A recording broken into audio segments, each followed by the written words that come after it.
house clearing was an awful thing at night time. You go in the house like that, you didn't know where you were going, and you can't watch all directions at one time. You go in to clean up the stairs like that, there's somebody back behind you. What? But I remember Frank Dupie again. Frank was a big fellow. He's a hard rock miner from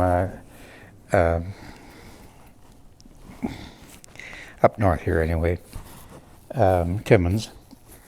And we went up the stairway one night there, and there's two Germans up there, and we shot the one fellow, and the other tackled Frank. And he's a big man too. I couldn't get a shot in because they were rolling over the floor and so on. And they rolled out on this balcony, and Frank ended up on top like that, and he shoved the guy's head, had underneath the jaw, and he shoved the guy's head through the iron railing, so his head was outside. Tight fit too. Then he grabbed the guy by the feet and threw him over the railing. Broke his neck.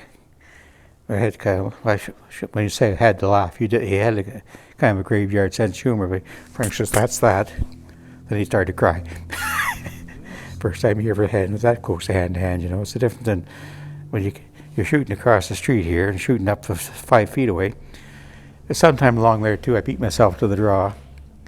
I went up we were clearing the house one night, and I walked up and I kicked this door open. Door across the room flew open. Guy standing there, and I started lifting up the rifle. He started lifting his up, and I said, "This guy's going to beat me."